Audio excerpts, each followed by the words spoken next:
Medical units stand by. 30 seconds to contact.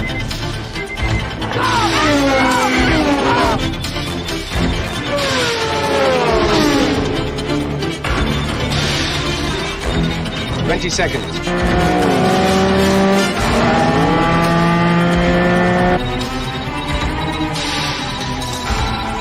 15.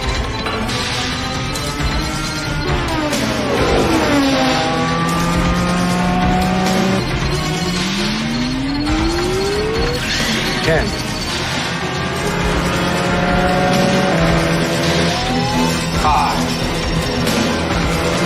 4. 3, 2, 1.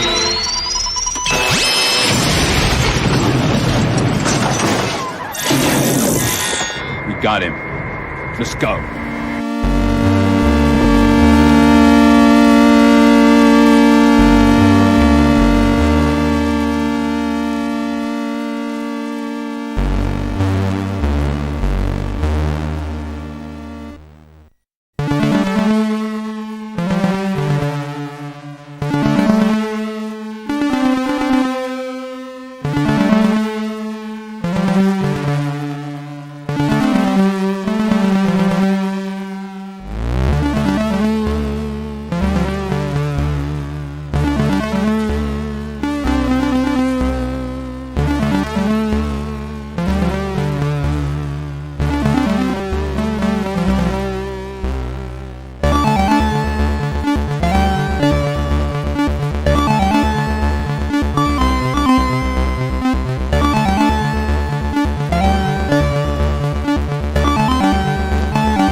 Good evening, art aficionados and comic book connoisseurs. This is another episode of Proof of Comics. I'm your host, Frederic Guimont, and tonight we've got a very special guest.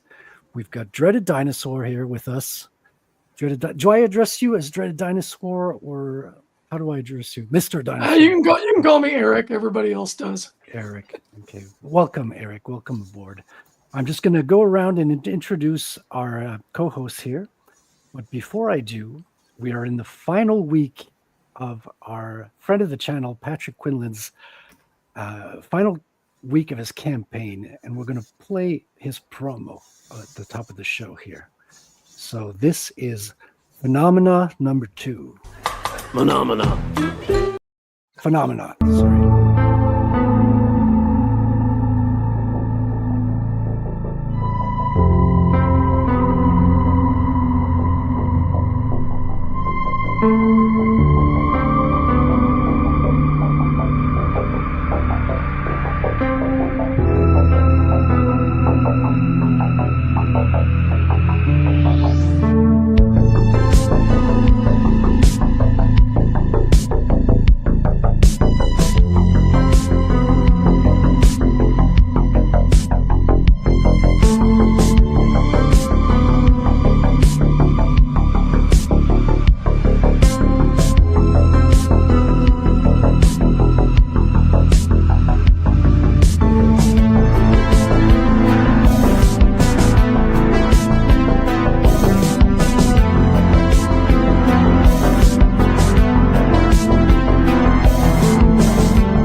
Phenomenon number 2, I've got a cover of the reprint of number 1 in the campaign. And if you get anything at all in the campaign, you will get a print of Blue Rose, an illustration of the character I did for that campaign. Very beautiful. Colored by Peter Gilmore. Beautiful piece. So do check that out. And before we get on with anything, let me introduce my co-host here at the top of the show. A man that I call Bob. Keep in mind, we only got an hour, so let's just... That's right. We're cutting that short. He's sacrificing his own intro, ladies and gentlemen, so we can get on with the show. But I will play Wrangler's intro here.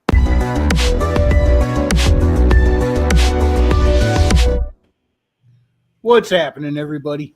Hey, how you doing, man? Doing All all right. right. Awesome. So let's get into it, Eric.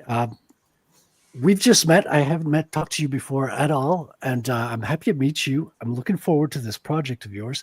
But can you give me a little bit of background on how you got into comic, your journey as a comic book artist, a little bit of that? So I started out as a comic book artist in the year 2005. So a little bit ago. I self-published my first book called Melby Comics, sitting back there collecting dust. It was a black and white book. Some stories that I had come up with in high school. I decided to try to give it a professional shot as an indie creator. I'm fresh out of college.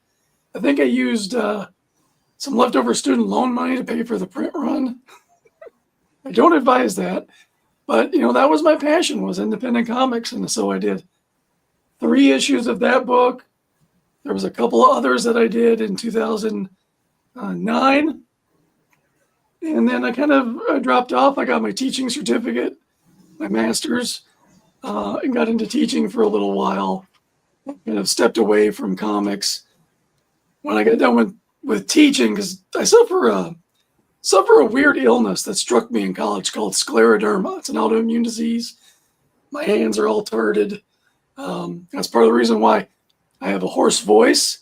I'm not a Hollywood grandma who's been smoking since she was 14. I got these bowed vocal cords, so it gives me this cool raspy voice. But yeah, so I came to a point where I realized that my illness was putting my children in danger when they almost trampled me during a fire drill. And it's like, I can't do this anymore. I got to look after my health, figure out if there's any way for me to get a little bit better and do something else. So I went back to doing comic book art, and I went back into doing fan art, which I had always kicked and screamed against. And I ended up creating a little career for myself in fan art, doing pro wrestling and anime drawings, and traveling around the country and selling those, always with the hope that I'm building up an audience who's going to love my comic books. And so that's kind of where we're at now in the timeline. I come into, just before all the stuff happened in 2020, working on my first long graphic novel called Roddy Piper, the Kilted Avenger. It's a wrestling book, officially licensed. The famous Roddy Piper? Yeah, the Roddy Piper, the wrestler. Also the actor towards the end. There's a copy right here. I can show you a copy in a little bit, but fully licensed. We did it through Pro Wrestling Tees, published by Mess Bucket Comics, and started the first crowdfund that I was involved in on Indiegogo. We didn't do very well, but I had to draw the book anyway. So I spent the next year or so drawing my first 52-page graphic novel, and really learned a lot about how to do better the next time. Right, that was the first time you did a book from start to finish, 52 pages? 52 pages, something that long. I had always done anthology books. Like my old comic books were 30 pages, 3 10-page stories. So it was a little more easily digestible for the time period that when I had to go to a job, try to work, and then work on the book in my spare time. But this was trying to do it as a full-time thing, and it's a different beast. Let's put it that way. Yeah, I hear you. I'm doing it myself. It took me a year to get 24 pages done, and I'm not done yet. So I know how much time it takes, and it's it could get overwhelming at times too. 52 pages is a big number, a relatively good sized book to start with. I'm glad I did it, because through that experience, I learned a lot about how to not necessarily cut corners, but use my time more wisely, and do things in a manner that the person who I learned the most from was Jose Garcia. I don't know if you guys are familiar with his work. He's done a lot of stuff with Clownfish. He's got his own books out. He's an amazing artist. He comes from animation. The one who does Immortal Rising, Wrangler? Yep, with Yes. RNC. Yeah, I've got both of his books here. Yeah, for sure. So yeah, him and I struck up Corey an online. Barton Corey Barton's in the chat right here. He did the cover for Nice. Autumn Rising. Yeah, nice to see you, Corey. By the Hello, way, Corey. we're doing an anniversary show in 2 weeks, Corey. If you want to come on, I'd love to have all of our past guests come on and say hello. Anyone who could come, that is. So, shout out. So yeah, what I learned from Jose was that you work on what you can in the time that you have it. Yeah. And he taught me a little bit about how this is just from getting to know the guy and him sharing his workflow. If you know you've only got 20 minutes, what can you do in 20 minutes? Well, in 20 minutes, I can rough out some panels from a script. So I'll use my time doing that. I got 2 hours. I can get through panels done. Use my time doing that. Maybe I only have time for inking today. I'll do that. So doing those types of things, I was able to turn work around faster because you're using your time more efficiently. Then we had the shit post that went viral that Pixel Trader did with some crappy AI art of a mermaid with a machine gun. And I ended up rolling in his chat and saying, dude, I want to draw this for you. Oh, that's how it started. Piper's Adventure, she rolls up in the chat and says, I've already got a story for it. And so it just kind of like the universe decided this book needed to exist. We collaborated on it. We did very well with Fund My Comic. We were able to help launch that platform, which is a tremendous platform for crowdfunding for just comics. And yeah, I've did supported 20 a lot of grand on the projects on there, platform. and I'm going to push my own book on there as well. So Absolutely, go for it. We're very, very happy with that.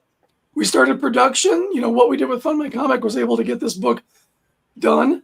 And then I was given a grand opportunity to actually make some money drawing comic books. So I came into the Achromatic Chronicles Green with J. Drug 3PO.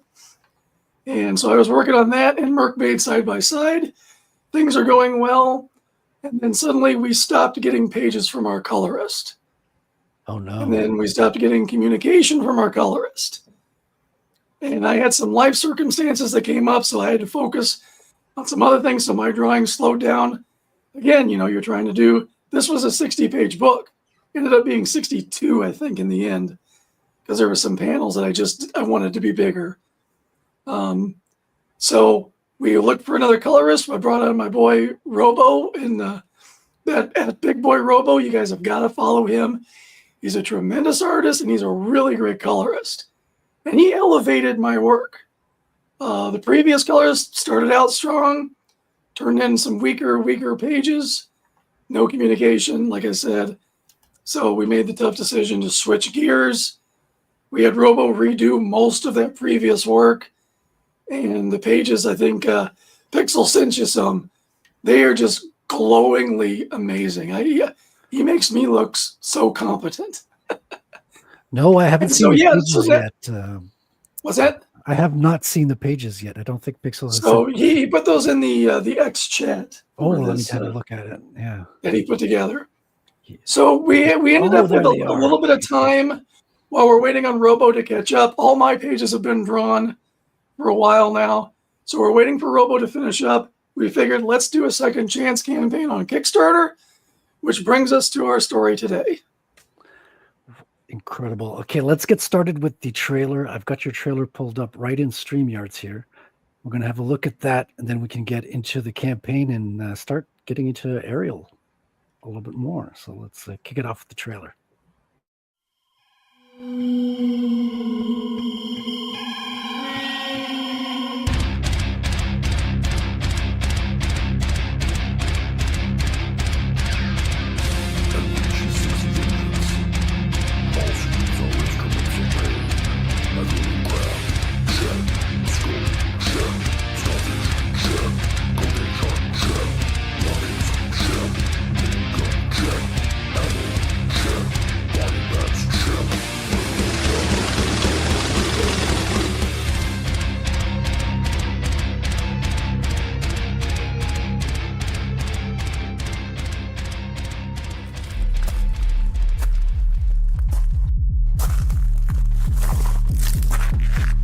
Let's go, Stabby.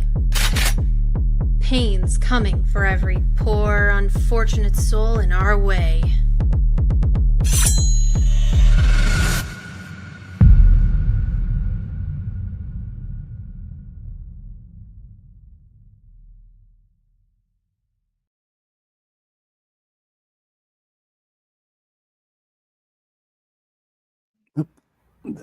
That is incredible. Incredible art, man. It's awesome to see it come alive. The art trailers today are wild. Thank you very much. I've been joined by my friend Sebastian the Crab. He's got his knife to my throat because he wants me to remind everyone there's also a supplemental cocaine shark book that comes with the Little Mercmaid. I drew that as well as finishing up the Mermaid book, and it's a freebie. Tells the continuing adventures of the cocaine shark who must hunt down drug dealers to feed his addiction. Okay. And it seems right now we're currently on the World Tour 2025 for the Little Mermaid here. And we see us here, Proof of Comics, right here, May 20th. Oh, there's a link as well you can go into. Crazy. Awesome. And we are live seeing ourselves. I want to share the Kickstarter here, so let me share the other one. Sweet. Here we go. Go ahead. So that image there was done by an artist that I found on X, Nicole. He's French, and we had him do a rock poster theme for us, and that is a T-shirt that's on the Kickstarter. And all of the shows that are hosting us now for the Kickstarter, it's like a concert tee. So you're all listed there on the back of the T-shirt. Oh, dude, that's wicked. Oh, comic book tours. I love it. Yeah, Pixel Trader notes that it's not Ariel. We can't call her Ariel. That's the Disney princess. She's AR-13. My bad. I slipped up here. Her given name is Coral in the book, but yeah, AR-13L, that's kind of the model of rifle that she has in the book, and it can shoot above water and underwater. That's the gimmick that we made up for that. Of course. Just curious, in the original novel, which is public domain now, correct? Wasn't her name Ariel there as well? She was unnamed in the original novel. Oh. So there's some creative license there. Gotcha. Because I was reading Pixel's comment there. I'm like, but I thought that was public domain, but I didn't realize she was unnamed in the original book. Yeah, typically when you adapt something from the public domain, you kind of bring the core along and then you make your own changes because you can copyright your own changes. So that's how you take something from the public domain and make it your own. I've got a couple of things that I love in the public domain from sci-fi and a Jungle Girl story, and I want to adapt those and kind of not modernize them, but kind of put my own spin on them to make it a little bit more of my own as well. And it's just a passion project because I love the characters. I like the G.I. Joe reference there. Yeah, that is a beautiful cover. Looks like an action figure. We actually have the 3D model of this thing built. If we have, no way. Make this a figure. That's wild. That's next level. Yeah, Matt Moore drew that and Billy Basco painted over it, and it's just incredible looking. Oh, wow. Because you've got a whole lot of covers for this one, right? There's a good amount. Yeah, we added the G.I. Joe and the Napoleon one as an exclusive to Kickstarter. When I ordered originally, I only saw 4 covers available. We had the Eric Natalski cover. That one is a Fun My Comic original, so that's not offered here. And then we had I forget his name, and he's going to hate me for forgetting his name. But the Napoleon cover, the cartoony Napoleon cover, it's a little risque. The character of Napoleon, he's the modesty, he's the royal modesty guard for Coral. So he covers up her beauty parts. So he must be constantly sweating his job. He's like, I just got that set and now I got to do it again. Oh, he loves his job. He loves his job. So this is interesting because you're showing samples of the book, but it looks all printed and folded out already. Usually, Yeah, you see, Pixel like, has done a great job with the campaign. Yeah. He's got a way of putting the pages in to simulate turning pages, so we can see how the story flows, how the spreads are lining up, things of that nature. And it's just a really cool way to Those 3D go off figures. the book. You got a lot of double page spreads in the book. I think I did at least three main ones. There's a big ship scene that I'm proud of. There's a scene where she's operating a Gatling gun. I'm very proud. That's my favorite scene in the book. So can't wait for people to see that. Yeah. Yeah, I would expect there would be a Gatling gun money shot.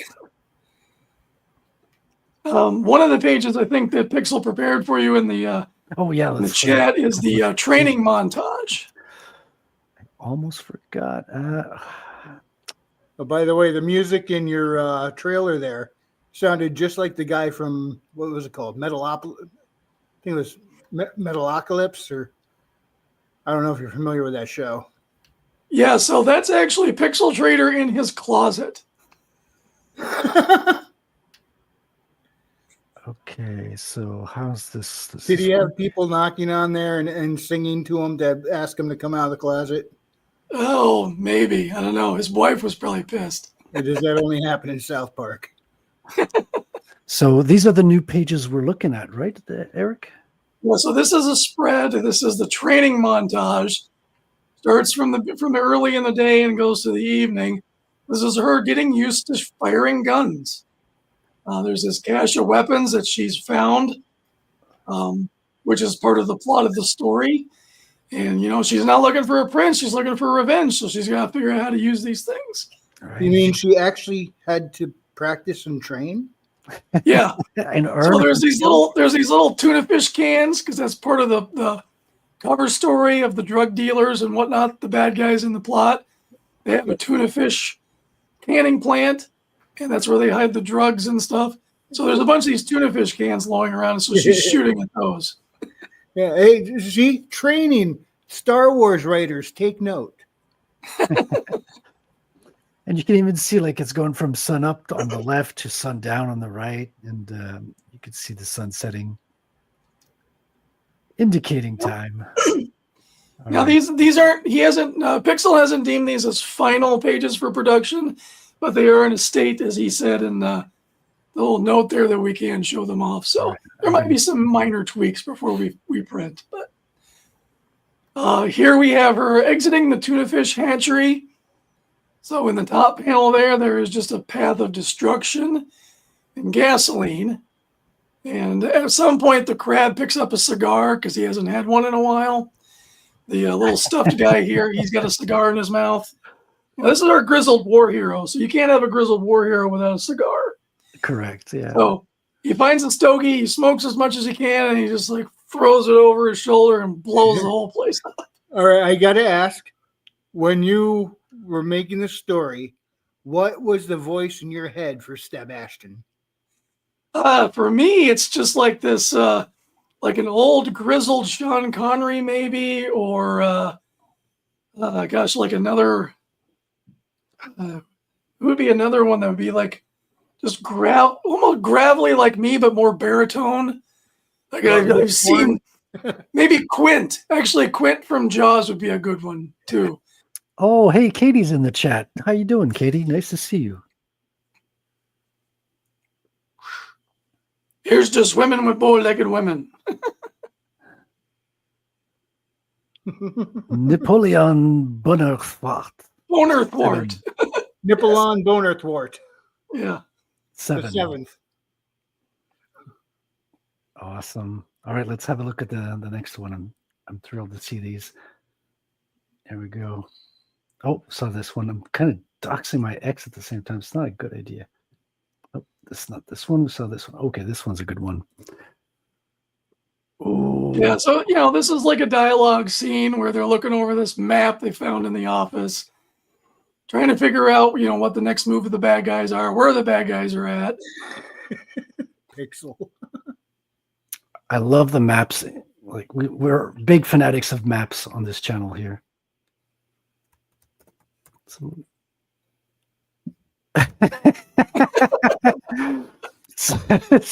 Yeah. Danny DeVito, who will be voicing Sebastian whenever it becomes a cartoon, full-fledged cartoon, of course. Hey, Elmer Glitch, how you doing, man? I can see you doing that. It's one way I started Stab. So that's why pirates are always looking for booty. Yeah, this is one for the teenage boys, not necessarily for the kiddos. I mean, that's kind of why we're tuning into AR-13. Like, it's to get the parody, the sexiness, the action, the over-the-top machine gun action, guns and all that. It's that's what comics are for, I think. So this is a fun scene towards the end with the big bad, which we're keeping top secret. I gotta love that. Oh, I like that. Yeah. NDA. Can't reveal this yet. Just to whet your appetite, folks. But and as you can see, the colors here are beautiful. I cannot speak any higher of Big Boy Robo. It's true, man. I agree. Beautiful, beautiful colors you got. I think this is the last one. Yeah. Okay. All right, I'm gonna stop sharing my Twitter here. There we go. Satire and gorgeous. Thank you for that, man. For sharing that, Pixel Trader and Eric here. That's some beautiful art. So you're on Fund My Comic. You got 20. Not Fund My Comic anymore. That was initially you started on Fund My Comic, but you're on Kickstarter for the finish, right? Okay. Yeah, kind of close out the campaign, and it just made sense as we had this extra time because we had to wait on Robo to catch up and get resettled since we had to switch gears so much. So it just made sense to give people one last push. And anybody who is hesitant of being a background Fund My Comic, Kickstarter's there, well established. It's just another venue, and I don't think anybody should not be on a venue where they could possibly sell, their product, their merchandise that they're trying for. So I think it's a good fit for us. Especially the girly books tend to do pretty well over there. So we'll see how it goes. Nice. And we've got Lord Otter coming in. Welcome, Otter. Lord Otter he's our co-host I was telling you about who's getting into heavy metal. Nice. Magazine. Yeah, it's been a lot of fun lately. I've been checking up on some of the older issues just over the last couple of weeks. Also, hello, dreaded Dinosaur. I believe this is our first time talking properly. Yes, it is. I've seen some of your tweets on X Twitter. You and are you in Pixel Trader separate? Just so I've got it right in my mind. Yes, we're two different people. Okay, good. I don't want to confuse the two of you. I've seen some of your posts, some of Pixel Trader posts, and I see a lot of Ariel. I'm not complaining Ariel, either. Sebastian has his own little Twitter too that Pixel likes to tweet from. It's hilarious. So. Yeah, Sebastian is a sentinel in my army to take over the humans, but nice. That's a secret plan. I probably shouldn't have said that. We're on to you, Otter. You can't pull one over us. Well, like that. Here he is. He's ready for duty. Sebastian. Yeah. Oh, look at him. So locked and loaded. Where does that come from? Is that something a fan made? Did you do it yourself, or what's the this is a prototype. We have long goals, and one of those goals is to tell Sebastian's origin story. You see, he survived a sushi restaurant. He had to fight his way out, and he lost a claw for it. Those bastards. Yeah. So we kind of want to do that as like a little golden book and sell it with a plushie, and this is the prototype for the plushie. Wow. Okay, you guys got your gears going. You got ideas. Oh yeah, I got an idea for a video game that I want to do. I just it's just time and resources. Yeah, I hear you, man. I hear you. But all in good time. You guys, it took time to get the comic finished, but here we are. We're on the last stretch. It's exciting to see it. And I'd love to see that G.I. Joe figure come to life. I'm a sucker for G.I. Joe, I gotta admit. Yeah, that would be amazing. Who knows? This is the kind of property that I think has legs. I'm hoping to get it in front of some some people out in the in the independent film world who might want to do an 80s action style flick. So, and I think it would make a lot of bank. So, who knows? We're going to keep going with it as long as we think it has legs. And you guys are not the only fairy tales in the indie comics space out there, because you got Eric Weathers has his own take on the Yellow Brick Road, Right. As well. So you got a couple of fairy tales out there. It's interesting to see the modern takes, and all the modern takes seem to have guns for some reason. I think we like give us old German fairy tales and add guns. I think that might be the winning formula. I like guns. I should maybe take on Snow White, like Snow White and an army of tanks, perhaps, and then the 7 tanks. Snow White and the 7 commandos. It's funny you mention that, because the brand of cocaine is called Snow White in our book. Of course. Oh, that's brilliant. Yeah. Because this is a parody. This is on parody level humor. Like, there's a lot of punchlines. There's a lot of fun. This is going to be I'm looking forward to it. Very cool. Very cool. I'm just saying, Dopey ain't that way for no reason. Right? Why is he called Dopey? You don't want to know. If not, All right, let's have a look back at the campaign a little bit. I'll share it up on the screen again. I wanted to have a look at the Fund My Comic, because there's an old school video of reaction by Royce, and so this is the older art. I can Fund My Comic, and the video with Royce I want to pull up here. So let me refresh it, pause it. Am I sharing all right? Just seems good. Okay, here we go. No, this is the wrong. Okay, here we go.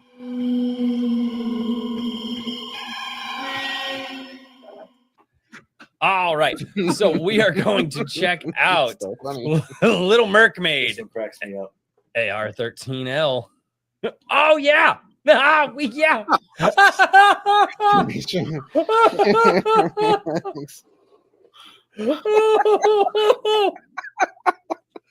this is amazing. Who needs a voice when you have a couple thousand rounds to speak for you?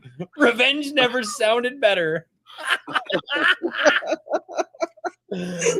Oh, this is genius. Oh my god. Okay, I'm so glad that I clicked more. Oh god.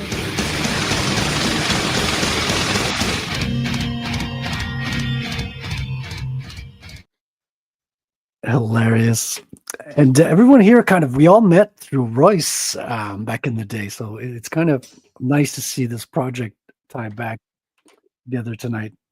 Is he still on X? I haven't seen him in my newsfeed in quite a while. He isn't really on X anymore. I've been seeing some of his YouTube videos lately. Okay. Just the last day or so, him and I have been talking a little bit about playing through Expedition 33.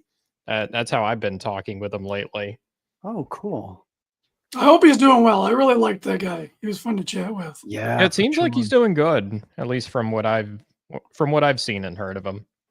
I used to go on his Wednesday streams once in a while. I was one of his patrons on the Gilded, and that was part of we'd go through the list of the new comics, new books, and choose our favorites. And I think that was one of the shows there. I wasn't on it, but you had Evele, you had King Bob, also front of his show. Don't think he's there today, but he comes in from time to time. Yeah, old times, good times. Even had Trippy on there. On the show for real. Yeah. He's not streaming anymore. Yeah, he stopped. I was looking for his X today and I couldn't find it. It's like he took it offline or something. He probably went offline from X, which to a certain degree, I can't fault him that much.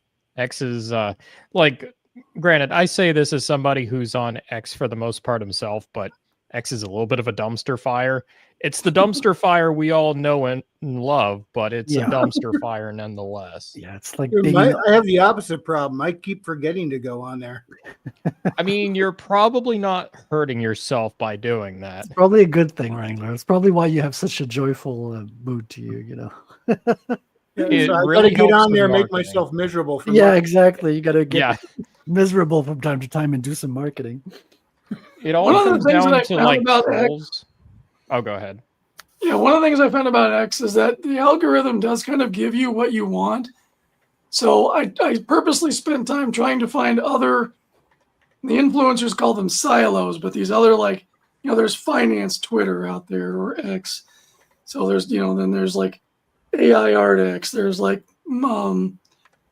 there's the politics subculture. So I went out and I tried to find other people that I kind of liked that weren't in comics, weren't in politics, to try to expand a little bit on the reach. Because that's something it's really tough to do, and it's really something that I think every creator needs to do. Is you really need to try to get your work out there to the biggest audience that you can, so that you can capture as much.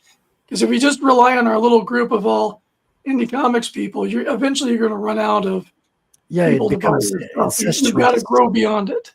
Yeah, you can't have just the other comic book creators support you. You got to have your own. Right. You mean niche authors fan can't club. just market to other authors? Yeah, no, you got to market. You got to market to the normies, man. Yeah, yeah. I mean, What are That's we the doing on tough part. Substack? I've got the whole theme with my superheroes, a Bitcoiner. So I'm always on the lookout with what Bitcoiners are up to, talking to them, and I'm going to be selling the book to them as well. They're really into it, interested in the concept, and they like the art. So it's on a good start. So I mean, that's if you why do a one cover of my price, you should have a Bitcoin cover price. 100%. Yeah, exactly. I mean, that's one of the reasons why one of my illustrations is just booty, because I know that's going to get attention on X. There you go. I mean, it's a pretty given deal there. But yeah, like it's not just that though. Like that's just one of many ways you can do it. But I'll take that route over the alternative, which is grifting and drama, which I try to avoid for the most part. To a certain degree, you can't, but I hate being in the center of it. It's because you're starting the drama. You thieving otter. You maniacal. I just flubbed. Maniacal. My mechanical and plans and everything. Yes, mechanical plans. Goes out, stirs the pot, and then slinks away as everyone else fights. And he says, "I hate drama." Now that I've started it, dumpster fire in the background. Oh, yeah, Pixel. He stopped streaming for a while, but he did recently just start streaming his Sunday coffees again on his channel. Oh, cool. That's good to hear. It's weird. It's like a month after I made that little advert for his comic shop Wednesdays, they stopped. Yeah. It's like maybe I should have done that. He did start the what was called the Iron Age Nights on Fridays, and I think that's still going. Last I heard, Iron Age podcast. Daniel P. Riley took that over. Evlay is still on there, I think. Yeah. I think, and he's got one other guy, and they do recorded. They just post recorded interview videos. Oh, it's no longer live. Yeah, Okay. they're not doing live. Oh, that's too bad. I really like the live portion to it. It's kind of cool. That's because we all know each other and we talk to each other in the chat, so it's kind of like a group hangout. For me, that was the most fun part of it, though. It's like, yeah, we're all just kind of there to kind of like help each other out, like see what's out there, and I don't know. It felt kind of like a bit of a live procession, you know. It's like you can help kind of cheer everybody on. Yeah, and even though the Iron Age podcast interviews are good, it's kind of like watching a live stream later. It's like the charm of the live is just not there, so it's, you know, it's lost a little bit. Yeah, it is. I mean, you ever watch a live stream after the fact and it's like, oh, I wish I was in the comments while they were talking, but no. Yeah. It's kind of sure. Takes a little bit of wind out of the sails. It's part of the charm, I'm not going to lie. Yeah. It's a little arduous for me because it's like, get to the point. Whenever I'm listening to something, it's like, I like speed through like regular podcasts. Yeah. So a recorded live stream, it's like, there's so much dead air. Like, come on, somebody say something funny. You're like, All you're right. looking So for the for- 2x feature on there, but it's like it doesn't work on the live. You guys If you, 2x, if you please. know what's good for you, then avoid the video essayists. Like for like running like it's the plague. If You you, know what, Otter? yeah, We're Billy, gonna do a video essay of video essays. Like we an really need to do that. All right. And it's got to Honestly, be like 18 hours long, and we're all Oh my focusing gosh. on one YouTube Hold up. channel. But we are gonna open it up with the Indian meme. The what meme? White man's I- been here. How can you tell? Oh. Video essay. Video essay. I love that one. I mean, I've honestly, loved I think some, I do like, better at video essays or scripted videos than I do at just the yammering. Well, I mean, it's like I'm talking about channels kind of like Joseph Anderson, Noah Caldwell Gervais, a few others, where it's like they have like these 4.5-hour videos where they're dissecting one game. And I'm Oh like, no! Are you come on, talking about guys. the Morrowind one that was 8 hours long? And I watched like 15 minutes of it. 15 minutes was not even the introduction; it was the pre-introduction shit. Yeah, if you're gonna do that, make it a video series taking one chunk at a time, and that'll make it palatable. I was about to get into like I was about to watch a video essay last week, and I stopped like 10 minutes in. I'm like, what the hell am I doing with my life? Let's watch something else. Like it was literally a video essay on why nobody strictly imitated Skyrim. And he goes, it's been 15 years, guys. Skyrim came out and rocked everybody's world, but nobody's imitated it. Why? And this is like the 5th time he's saying it too. I'm like, get to the point. Let me find the channel that I watch every now and then. He basically just goes in video games and just like an autist out on it and shit. I think the most long form like content creator I can think of anymore that I'll watch is like Josh Strife Hayes, but he makes it entertaining. I'm like, you know what? Your video may be like an hour and a half, 2 hours long, but it's thoroughly entertaining. Like you do a good job of breaking it down. I don't mind watching this. When they don't fluff it up, that's a big difference. Otter, the channel Any Austin. Never heard of it. He literally went through GTA 4 to map out where the power poles go in the game. My God. The videos are great. Okay. It reminds me of like a video that came out that went really viral. It was like somebody was breaking down the map for like Breath of the Wild, and they were like, where do the rivers go? And apparently that got like millions of views. He did it The for Red Dead algorithm Redemption 2. Upvoted that. He did it for Red Dead Redemption 2. And it's The pretty rivers? good. And I think he did a bird one. You should watch it. They're funny. Okay. Just so long as they're entertaining, that's all I ask. A lot of And these what's great creators are about the- not entertaining. What's great about the Red Dead Redemption 2 one of the artistic developers. Hold that thought, Billy. I just want to, while our guest is here, because we only got him for another 15 minutes or so, I just wanted to get at your your take on here. Explain, because you were going into this earlier on, but I skipped quickly into the campaign.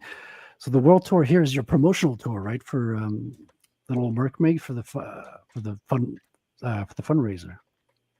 Correct. So what we're doing is every person that has a channel that has us on to talk about the Kickstarter during the run of the Kickstarter, we're putting them on the World Tour shirt. And the beautiful art here, you could probably find his name pretty quickly here, because he's definitely a great artist to follow as well. Yeah, you were saying Nicole. So it's Nico Martel. Nico So, Martel. Okay. Nico Martelle.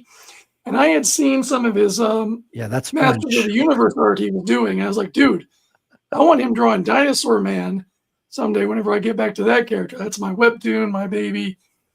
Whole other ball of wax to talk about. His take on the mermaid is sick, man. This is he really captured that rock poster feel. She's got the trident base. Stabby, instead of a knife, has a microphone. He's just dumping it out. Got the cocaine shark there in the background.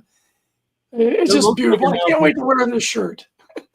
Dude, yeah, for real. And who's next? You got okay, so May 23rd. So you got Friday nights here on Friday, May 23rd. Who's that? I don't know them.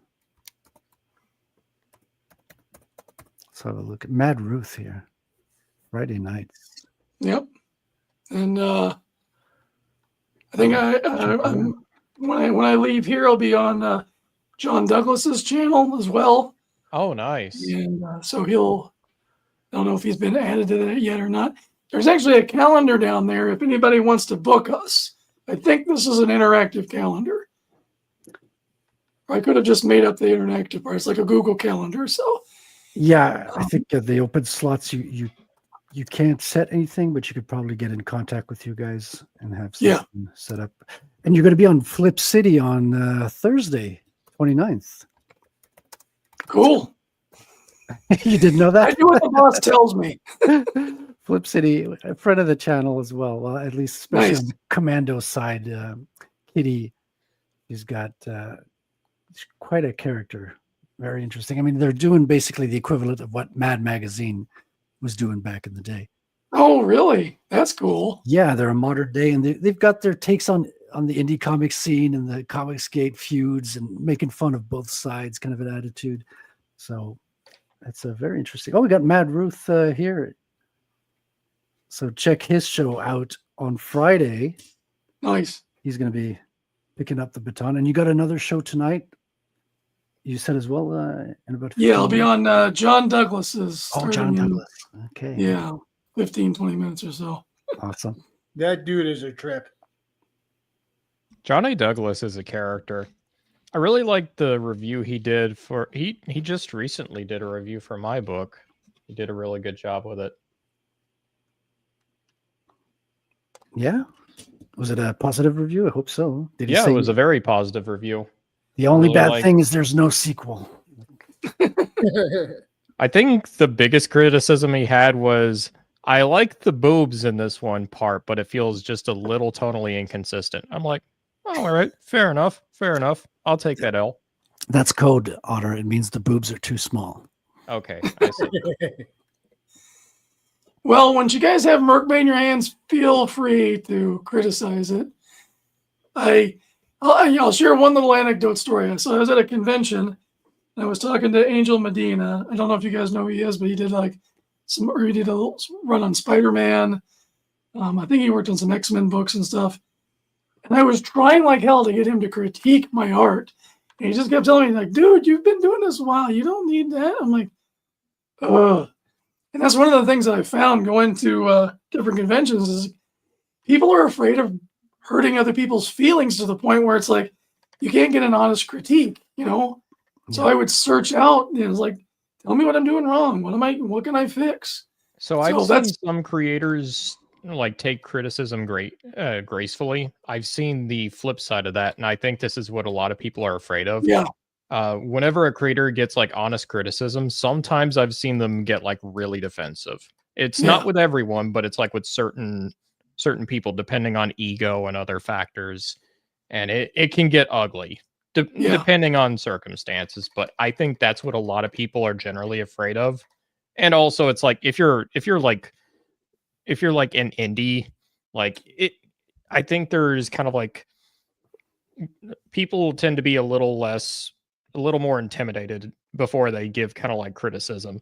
Like if it's a corporation, you can easily lob criticism at like a publishing house or a big name author because they've made it to the pros, baby. They made millions of dollars. Like, but yeah, if like somebody's an indie, I've noticed that consistently. Whether it's me, whether it's somebody else, it's like people are a lot more hesitant to give that honest criticism. And hell, I'm guilty of it a little bit myself. I'm not. Yeah, that's why Billy's a beta reader, by the way. He'll tell you the truth. Yep. King Bob is another good one. He'll flat out tell you if something sucks. Yeah, it's the best way to learn, to be honest. I mean, it's never fun to hear what you did wrong and stuff, but that's how you learn. That's how you get better. Yeah. That's how your number 2 is better than your number 1. Absolutely. Yeah. I've also seen it where some people can just be straight up assholes with criticism. And Like, don't get me wrong, they have the right to be, but like, it doesn't mean you gotta listen to them. Right, and I think part of learning the skill is to really tell if somebody is just being a dick to you because they're a dick, or they actually have something legitimate to say that you might want to look at and make changes on or improve upon. And it's pretty easy, I think, to filter out the noise. Andy, when I did the first issue of American Bliss through Genuine Comics, which I believe we're going to do second issue as well at some point.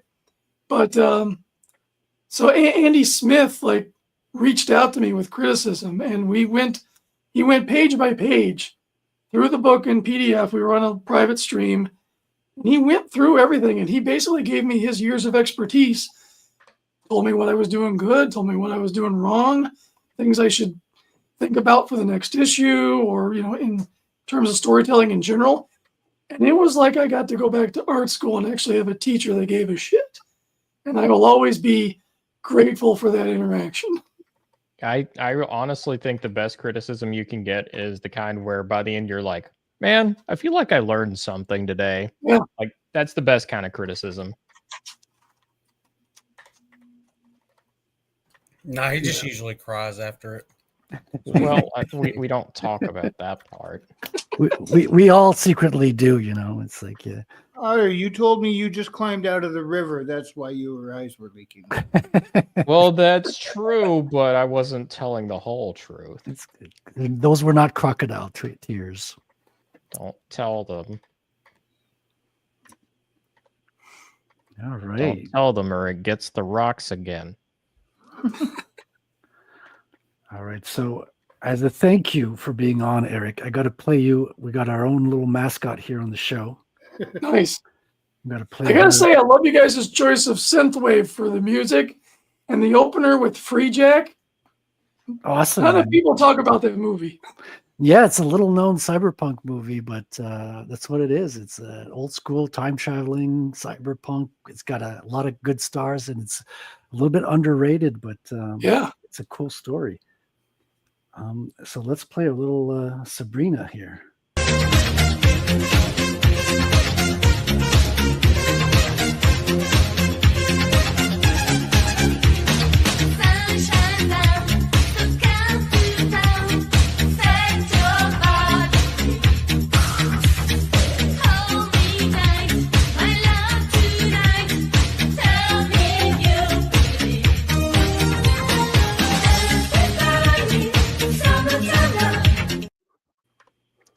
We have to play her once in a while, or our viewers get restless. It's part of the. I mean, it's the shorts, man. That look needs to come back. Exactly right. I think a lot of people are looking back to the '90s. Like there was a lot of good things happening back then that should be back in style. Hey, I didn't know how good we had it. Hey, good evening, Kitty. How you doing? Welcome. Yeah, that's Frederic. Right. Did you notice that when you played that? Much later version of them when they came out more recently and redid that song, her English was a lot clearer. Yeah, her English is. I actually prefer when her accent was deeper. Like, I prefer the old school enough, Sabrina. I do too. I don't know why. It's like, hey, it's the exotic. It's better. It's the exotic feel to it. It works. Like both singing. Also, she's like, Could be the exotic. It could be the shorts. Let's compare to the modern, or let's have a mix and compare the different styles.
There you go.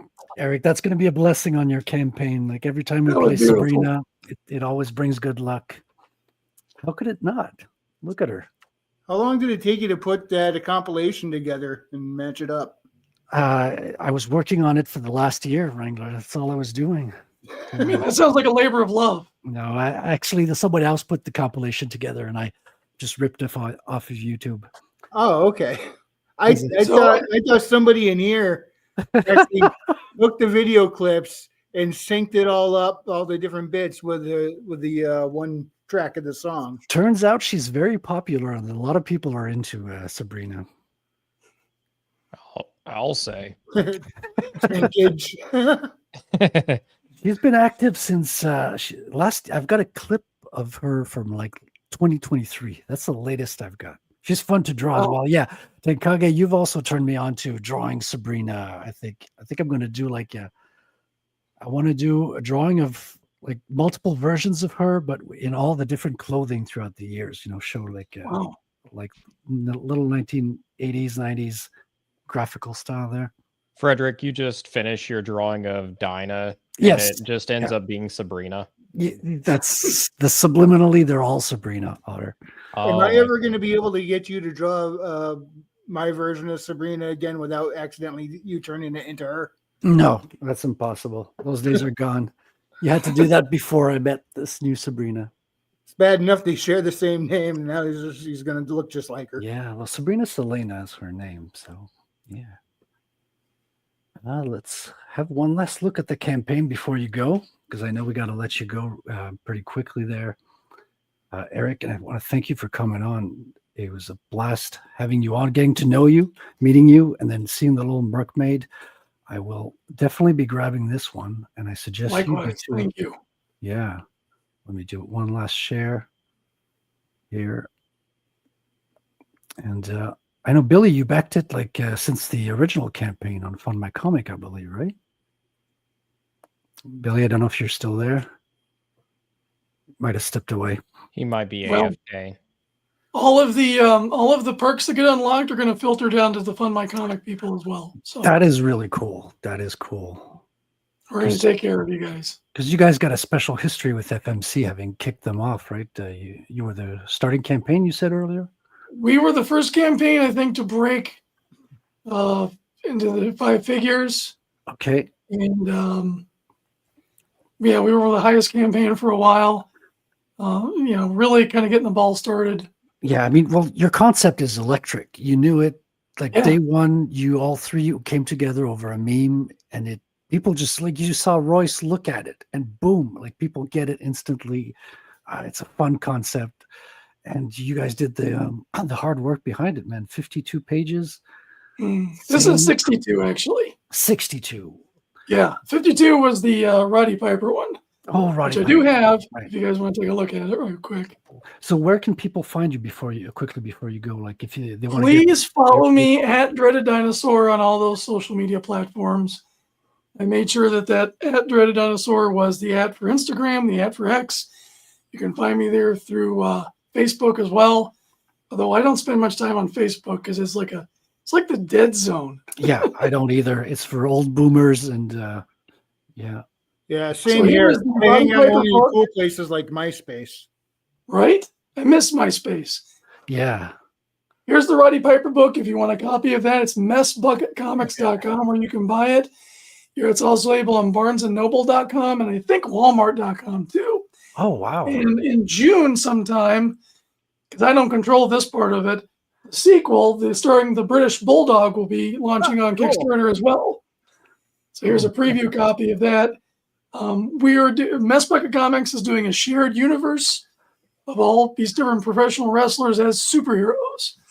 So you get the story in both of these, and then the third installment is being written as we speak. So please tell me Kane is going to be somewhere in that lineup. We're hoping for, there's a lot of guest stars in both these books. Some of the guys, it's just about money. Some of the guys thinks it's cool. The villain for the UK Defender thought it was cool. The third book, we've got a great, I think I can probably, the third book is Kurt Angle. So does he get superpowers from milk? Milk plays a big role in it. I am blessed to be able to work on fun comics like The Little Mercmaid, like the Pirates of Dyer's Revenge, the Achromatic Chronicles, pro wrestling books. I don't talk myself up near enough, and I shouldn't because I'm just a humble cripple who can still draw. But thank you, everybody who supports the work that I do, and I'm very happy to be able to tell stories. Awesome, man. Thanks for coming on, Eric. We'll definitely Thank keep you in very touch. much. You guys enjoy, and we'll see you again. Yeah, appreciate it, man. God bless, man. God bless you guys too.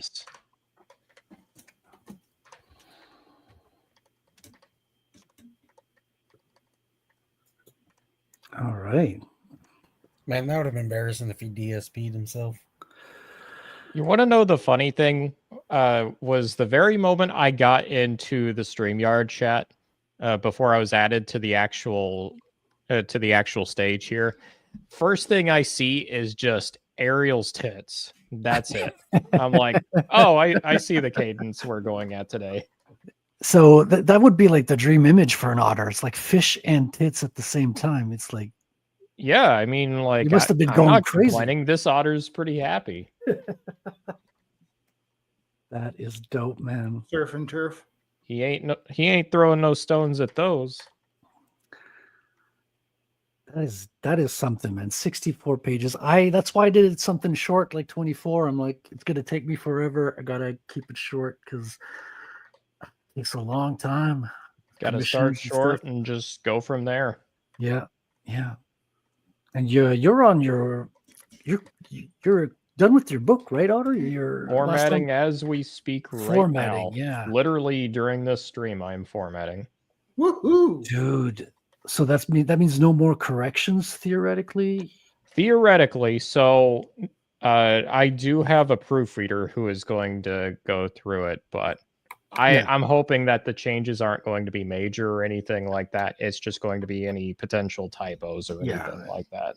Yeah. Otter, that you do something I actually cannot. What's that? I'm not able to format my books.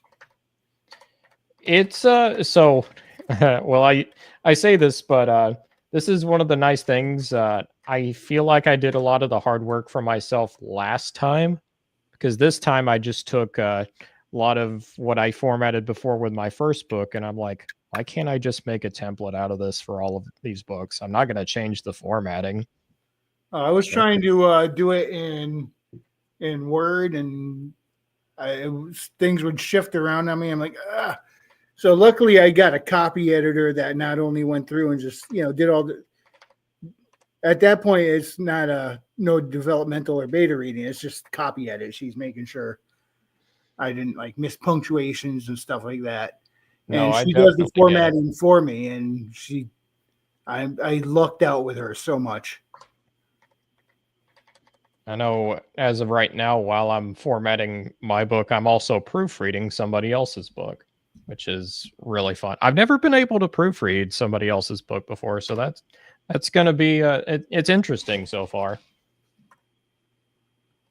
Pixel Trader says we planned on 40, but Piper was all, I can't do this story in 40, so we made it 60, a stretch goal, and we crushed it. Oh man, that's good to hear. Got to bounce and support. Yeah, of course, man. Thanks for coming on, Pixel Trader. We'll keep in touch. I'll definitely support your book, and definitely, this is an awesome campaign. Thank you so much for coming on. It was nice to have you guys on. Did I just hear bouncy support? Have a great night, Pixel Trader. Did I say bouncy support? That's what I heard. I got a bouncy support. Yeah. Well, I know we all got a nothing. bouncy support, right? Yeah. I'm a professional, ladies and gentlemen. I regret nothing. All right, let's get the background music going. Did you see that the biggest group of whales,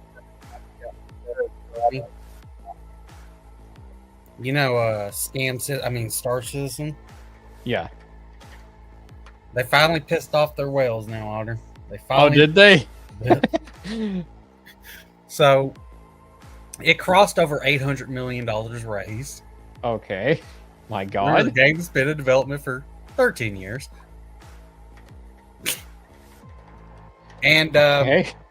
so this is what they did. They introduced for each ship, they introduce bomb racks and like modules for like improving the ships. It has a slight downside but a big upside, so like making them move faster, but they maneuver slower, whatever.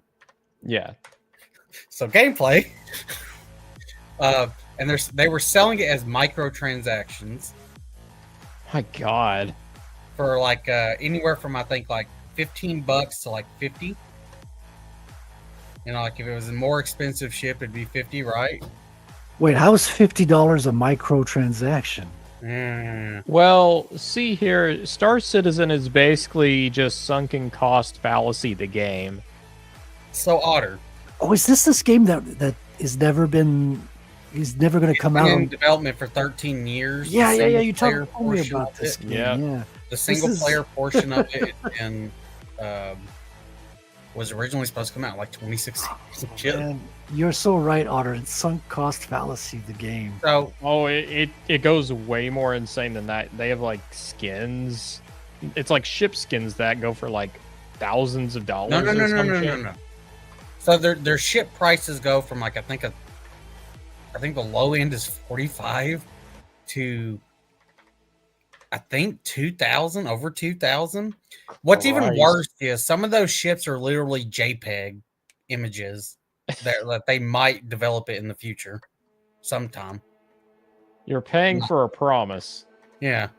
I think and then like if you spend 10,000 or something, it unlocks a new page. A secret page. Please tell me you're not talking about $10,000. No, $10,000. Dude, people have dropped. There's like some of the Star System whales who've dropped $30,000 to $40,000. Buy Bitcoin instead, please. There is a $15,000 ship package, which comes with all these ships. Shit, $15,000 you can put. That is crazy. Who are these people? Is this a cult? What's going on? Their fucking fans are a cult. It's just so funny that there was finally the whales had enough. They finally pushed them over the edge because they were trying to, and they tried walking it back, but they didn't really walk it back. So you were only going to be able to buy this stuff. You couldn't earn any of this stuff in the game. You could only buy it. And then they said, "Oh, we're going to walk it back, and next time we do it, we'll have it where you can earn it in game at the same time." It goes like in the store to find these fucking enhancements and shit. Scammers. Sounds like scammers to me. Took And the thing is, you might be like $800 million. How are they running out of money? Well, 13 years of development, and they've spent most of it. Probably, I don't know. It went somewhere. Yeah. And it's funny. The whales finally revolted, Otter. So is there any version of the game playable out there? There is a playable. So the Star Citizen, so you have Squadron 42 is the single player campaign. That was the original fucking thing they were going for. And then they have Star Citizen, which is the MMO. And they're both being developed at the same time this entire time. Yeah, sure, yeah. Yeah. Anyways, the Star Citizen does have a basically an alpha that you play. You can play it, but it's an alpha. So, alpha can mean a lot of things. It depends on the company's alpha. Pretty much, you got you can fly around the ship. You have, I think, some planets, and they're like adding. It's like early access is what it is. Right. Well, most games launch with the early access, and most of the systems aren't even in there, right? Sure, yeah, and an alpha that's to be expected. And they want you $1,000 for ships, yeah. This is stupid. We're talking Sounds like a good deal to me. People are upset about $80 games, and we're talking about microtransactions that are $15,000. Yeah, 15,000. I need to look it up the exact amount. I watch Salty Mike. He's a Star Citizen. He fucking he hates how greedy this company is, but he he covers it. He knows everything. I mean, it makes me think of Scientology a little bit. They've got enough big whales that the big whales will just keep the money going, and they're selling them a dream. Yeah, but the whales also attack anyone who had any slight criticism of the game.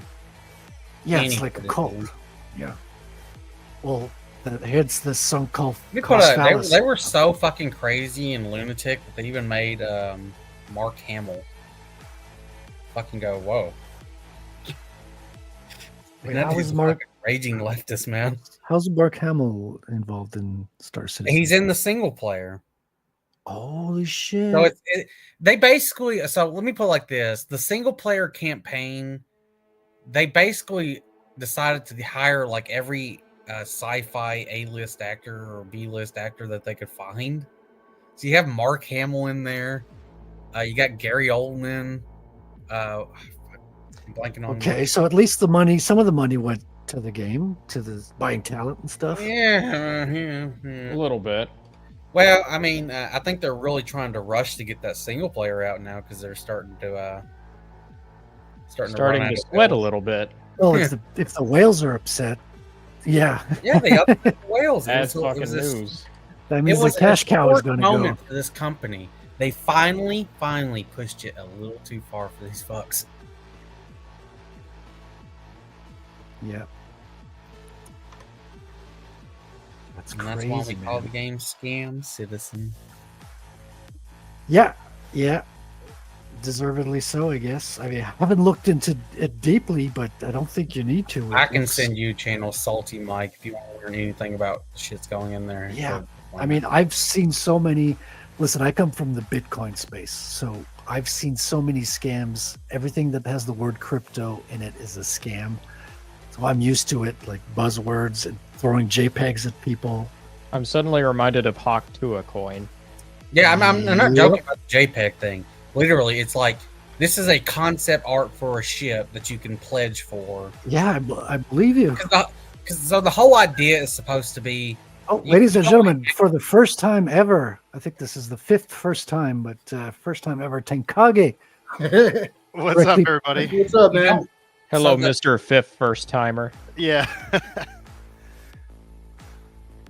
First time, man? every time. That's right. I'm waiting for my copy of Star Citizen, though. You know, Scam Citizen? Oh Man, I'm hyped, you know? What special package did you get? Yeah. No, I actually didn't back that at all. I saw that as a scam. Like the first couple of years, it still wasn't like coming out, you know. So, I mean, there's another game that has like huge, like EVE Online is another one of those space games that is kind of like it's got a large. Yeah, but that game actually came out. Yeah, it's got a large ambition. It came out. And what's up, Patrick? It's for autistic people who like spreadsheets, right? Hey, Patrick, how you doing, man? Hail, Sir Patrick. Yes, it's 10 Cage's first time on stream. First time How's ever. Sylvia doing, by the EVE way, Online, Patrick? There's the other one. The one, I mean, Eve, yeah. And Yeah. since Patrick is in here, let's play his trailer another time because Yeah, that was a sick trailer. I saw it earlier. It's closing this week, and you don't want to miss it. Phenomenon.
Nice. Phenomenon 2, check it out. That's closing. I think Saturday we're going to have a special stream closeout. I've got a cover on the reprint of number 1, and you're going to have a print of Blue Rose drawn by myself and colored by Awesome. Peter. Yeah. I really like the synthwave music in that too. It sounded great. Yeah. By the way, they're Patrick like did that with his brother. Sounded like Laserhawk or Perturbator or something. Those are great synthwave artists. Yeah, I haven't listened much to Laserhawk, but I love Perturbator's music. It's really good. Yeah. So Tenkage, what's up? Red Dead Redemption 2 had a budget of $540 million. Are you serious? Yeah. What? I had no idea. And I mean, I knew it was probably a lot, but oh no, it's actually not that surprising. GTA 5's was like 300 million. Whoa. In which it made back in like the first 24 hours. Like double. Wow. So it was 300 million. That seems small by today's standard. It's like the numbers have gone crazy in the Let me look up GTA 5. GTA 5, I think it broke $1 billion in like the first 3 days or something like that. Or Rockstar is one of the few game studios that can afford to put in very large budgets and know they're going to make it back. Well, they're because they don't even have to wait for the games to be published. They got their online version of GTA that's bringing in 265 million is what they're estimating that the budget was for GTA 5. How many? Do you think GTA 6 will make $1 billion? Yes. Yeah, I think so. I think so. Matter of fact, I'm gonna go on a prediction. It probably makes about 1.5. I think it's gonna be massive. It's also been over over a decade since the last GTA came out. I wouldn't be surprised. Yeah. Oh, 800 million is what it achieved in the first 24 hours. $1 billion in 3. GTA 5. Oh, well, then definitely. Yeah. Keep in mind, like Red Dead Redemption, like GTA 5, the reason why the copies sold is so inflated is because Xbox, PS3 copies, PS4, Xbox One, PC, Xbox Series X and PS5 ones, and then the PC enhanced one as well. It's selling on multiple consoles over multiple generations, and eventually it's going to end up in Elon's mind chip, and you're just going to plug GTA 6 in your brain. That's why I like. You're just going to rob your own car from yourself. Yeah. Let me look up what their recent like selling. I think it's like 200 million copies or some shit. 215 million. Dang. But Red Dead Redemption 2 was 74 million, I think, at this current time. Which is actually very impressive. It's a lot of money. Yeah, 74 million. Also, Tenkage, have you might have heard of it where I was literally asking you the other night, but have you heard of Expedition 33 by any chance? You know, I have heard of it. I can't remember who it was I saw that was talking about that and streaming it. May have been you actually, but it might have been me. It was before your stream. I had saw something on it. It may have been Sven Stoffels was talking about it or something, but yeah, it looked like a pretty good JRPG, which, you know, I used to play quite a bit of those, but I haven't in a while. That's because you're a filthy weeb. What strikes me about this one is how French it is. Like, it's not being subtle about it. It is like unashamed with how French this game is. Yes, the French are not ashamed of being French. That's a very French thing to do. Yeah. Yeah. Yes. You know, I haven't played anything like that since you know, some of the older Final Fantasies and stuff, Star Ocean, you know, that kind of stuff. Are they from France or from Quebec? 33. I believe it's France. Is it Quebec? Well, Quebec's got like a few Ubisoft studios. There's one in Quebec City. There was one in Sherbrooke. Let me see. That one's closing. I thought they were from France. One in Montreal. Yeah, the headquarters is in France, so it could definitely be France. That is a possibility. I mean, I thought Exhibition 33 was based out of France, the studio. But yeah, Otter, I don't have any thoughts on it, really, other than it looks pretty good. Did you get a chance to play it? Sandfall Interactive. Oh no. Yeah, I've gotten to play it. I streamed the first little bit of it through it was like 1 weekend out. I've been playing it through Game Pass, but Yeah. ever since then I was like, man, I actually want to play more of this, and I just didn't really have time to stream, so I just started playing it, and it's one of those games where it really, really grows on you. Yeah, you had a good time walking on top of people's heads. Yeah. Thing Yeah, is, like, for the most part, the game's very polished, and this is like the studio's first game they ever made or something. Yeah, Like, but these are not new developers, though. These are Right. professional devs. So they're from Montpellier, France. Montpellier, yeah. That's where they're based at, their office. Okay. I've been So playing I do know this RoboCop Rogue much. City, yeah. I do know this much. The soundtrack, to my knowledge, this was like the composer's first crack at doing a soundtrack. I'm like, bro, you hit it out of the park. You're putting other professional composers to shame. Actually, the Starfield. No, I'm just talking with you. Oh, the Starfield soundtrack. Oh yeah, we're Channel all some looking comic forward book to geek that one. there. Oh man.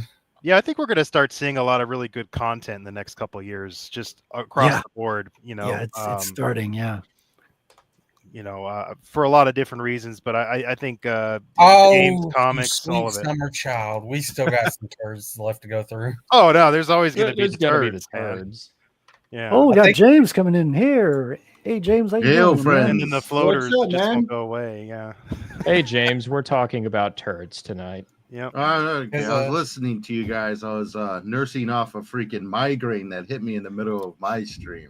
Oh, I hate that's that. bad, Oh, man. damn, man. Yeah. I was sick the last 3 days. I'm just now starting to feel better today. Yeah, it's no fun. But you guys said Expedition 33, and I was actually thinking about picking that up soon. So if He's you healed.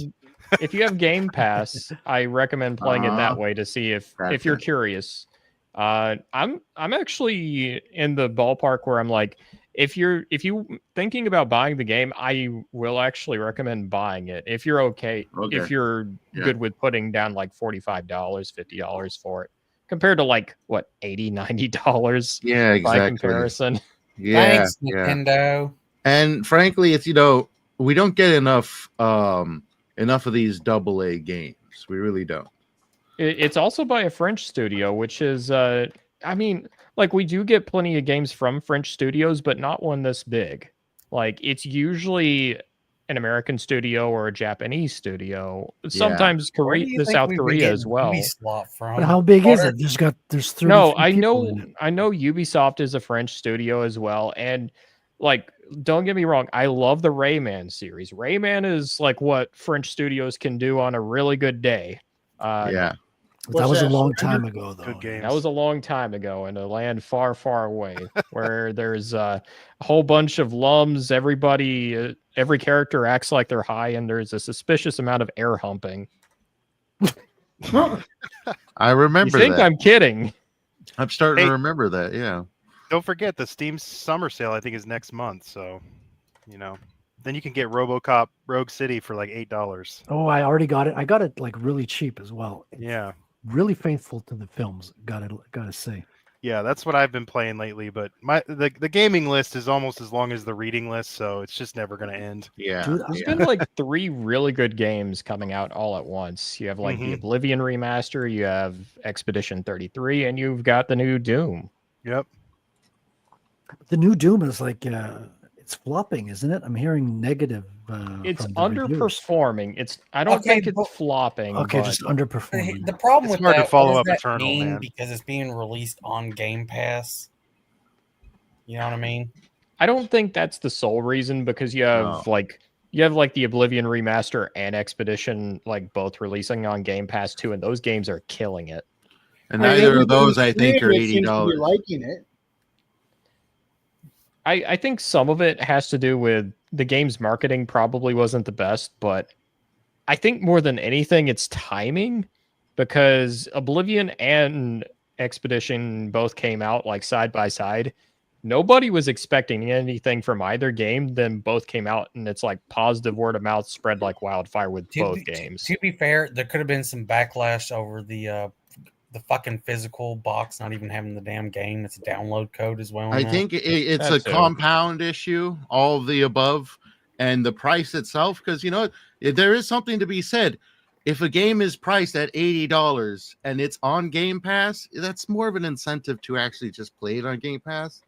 Way cheaper, compared to say a game that releases, everyone loves it, and it's like $45. Well, that's why I was bringing up Game Pass, because technically, if it's underperforming on sales, it's like, well, Microsoft also sees it if it's on Game Pass, right?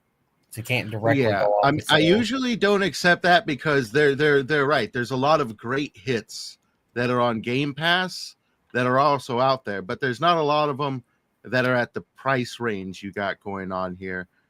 So I think like the price range plus Game Pass could be a deadly combo.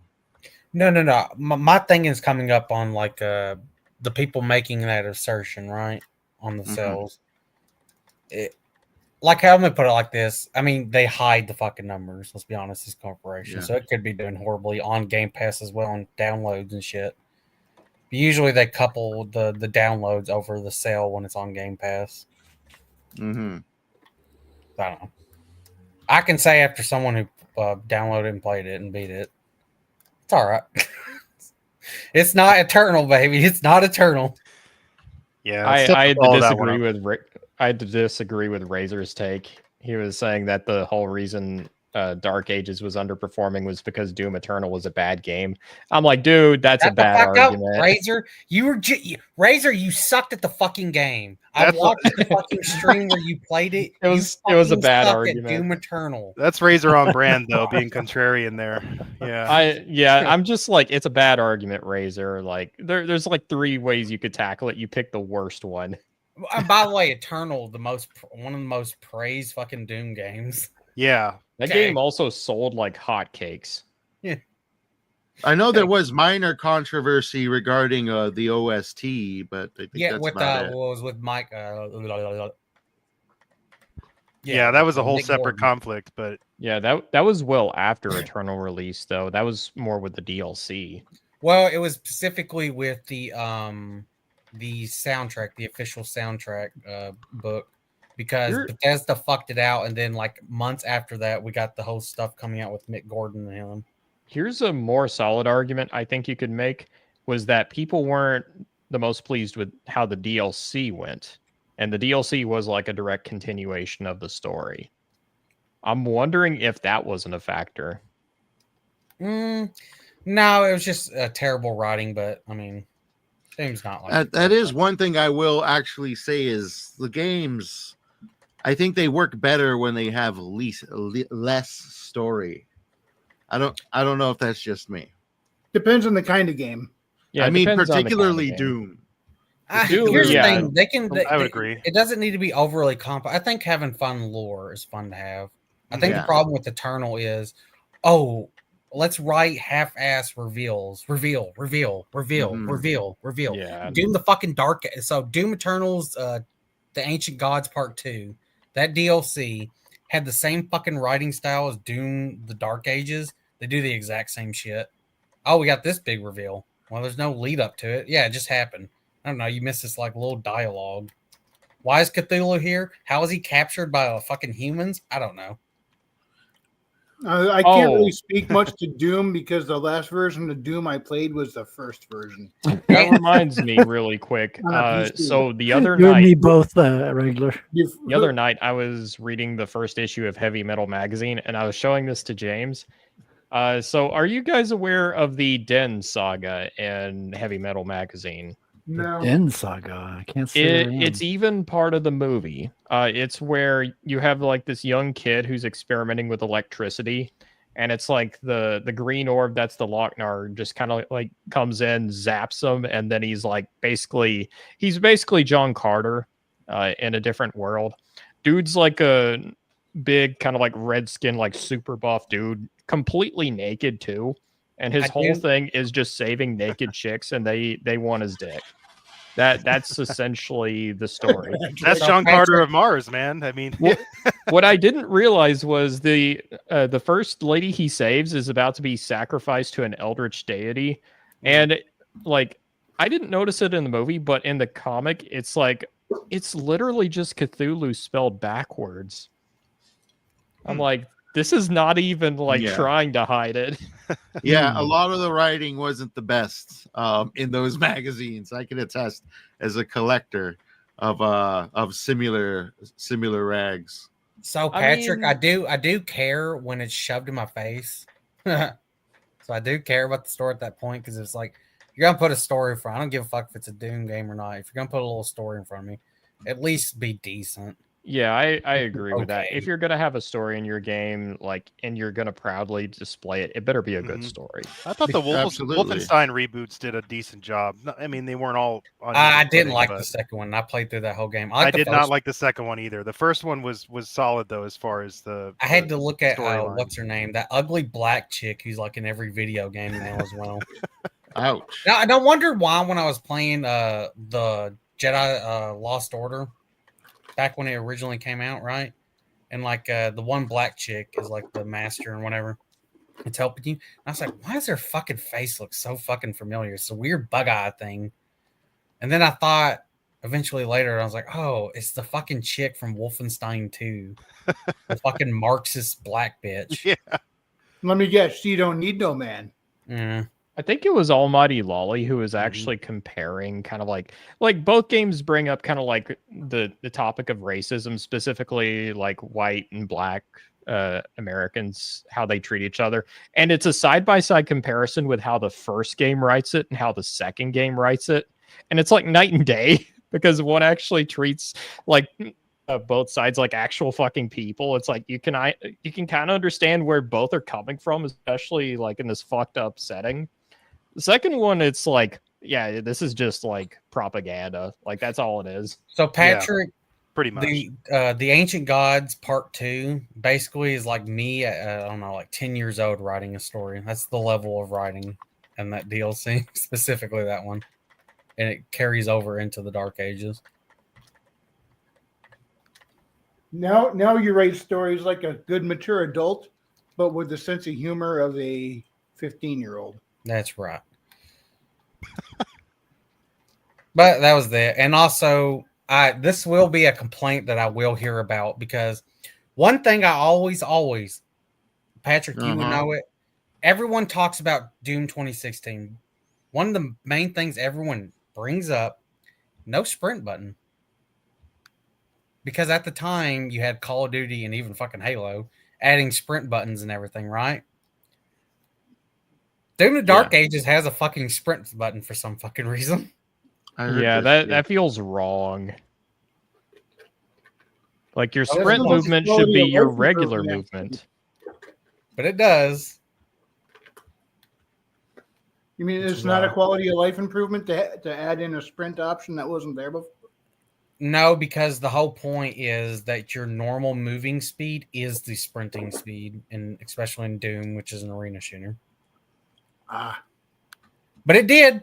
And I suspect when people talk about this and they don't bring that up, especially since I know that was one of the main things that a lot of people liked about 2016 was just, oh yeah, there's no sprint button. I could just have fun.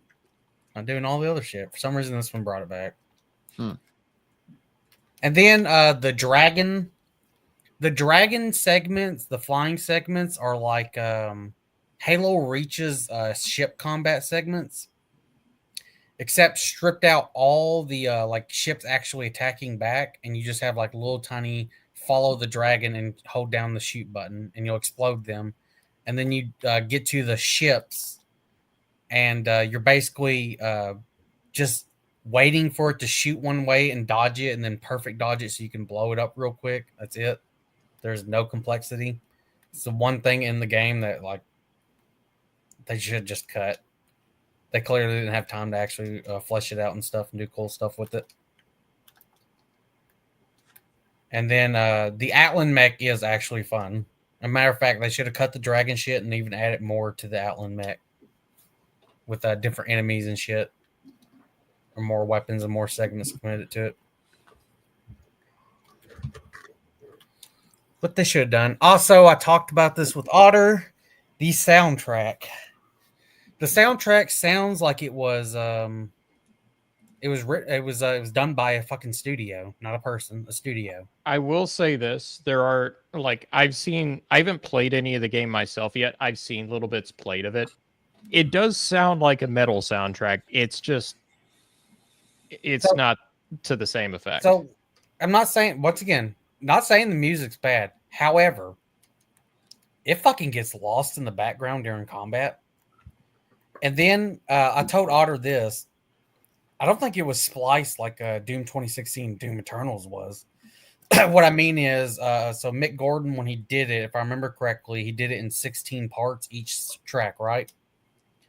And you had, and each one of those parts were able to interchange with each other, right? Depending on what's going on in gameplay.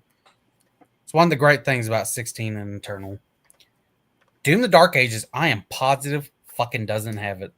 Well, so with Doom 2016 and Eternal, that was one of the reasons why the music was so genius in those games, is before you even got into the battle, you had the music in the background building you up. It's like, holy shit, the Doom guy's about to come in and wreck shit. Then once it actually hits, you're like, holy shit, it's Cloud9. Well, the thing is, it also... It was playing on how your combat was going and how intense the combat is. Like I said, there was one enemy I was missing, and the game was playing like fucking heavy music. I was like, listen, I'm just looking for one dude. There's like no one shooting at me. Calm down, game. Also, not the Mankibai, the Cacodemons. Matter of fact, the Cacodemon was introduced in mission 6 or 7. And I didn't realize that was the fucking Cacodemon until I got to like 3 missions later that had a mission objective to parry 3 Cacodemons. And I was like, that's the Cacodemon? They look so fucking stupid. I might have to pull them up. They look like they came straight out of Duke Nukem 3D, not a Doom game.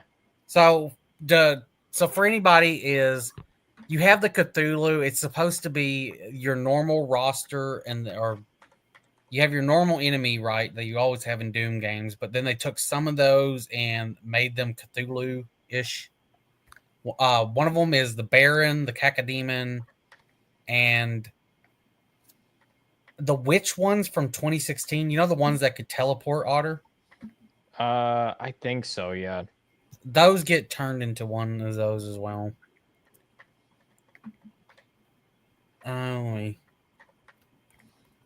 I was so disappointed by the Cacodemon hybrid. It looks... From what I saw, the gameplay still looked pretty fun, though. It is, but it's more on the lines of 2016 in terms of easiness. For better and for worse. Like, I'm never having to switch weapons. I played 95% of the game when I got the super shotgun. The other percent was the combat shotgun because you had to use it first, and then the plasma weapon. I will say this. I did like the ball chain gun. Oh, I've heard that weapon is like one of the best in the game. It's actually OP. Yes, and ammo is easy as fuck to get in this game. You have 3 different melees. You have your normal punch one that you get, and then you get the mace, and then you get the Morning Star, and then you get a big giant spike club. By the way, the one game that should have had the Crucible as an actual melee weapon doesn't fucking have it, which is stupid. It really should have been a melee weapon. By the way, the game that focuses on melee doesn't have the Marauder from Eternal in it. The fucking enemy that they introduced in Eternal that they wanted you to learn how to parry. It's not in this game for some reason. I know why they excluded them. People just hated the Marauder. Not everyone, but a lot of people did. Here's the thing. This game's actually built around parrying with the shield, and it's very easy to parry. And here's the... looks so stupid in this game. I actually never hated the Marauder in Doom Eternal. I didn't. The problem is the game actually doesn't tell you what medium distance is, so that's why everyone was getting shot in the face.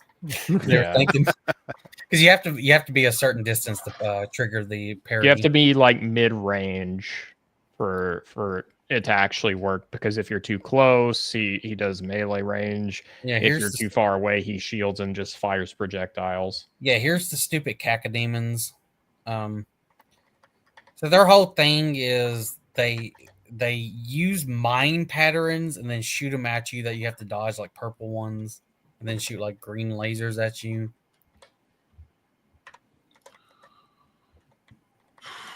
They just look so stupid.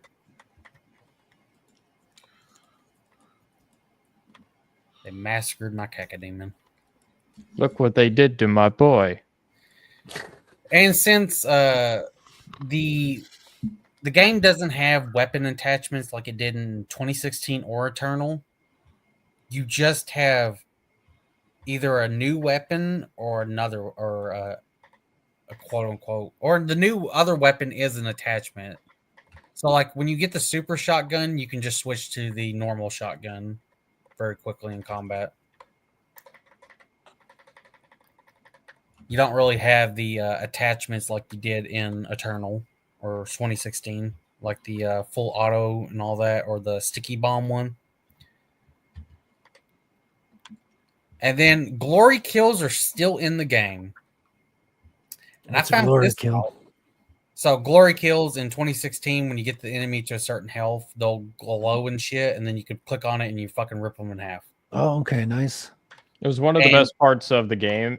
And here's the funny thing: whenever glory kills first came out in like Doom 2016, I think me and a lot of people were expecting to hate it, because there were too many, like, there was so many like QTE kind of like sequences in games. And also this is kind of like right off the back of like Thief 2014, where it's like you have like Garrett's hands like having an animation for every single thing he steals.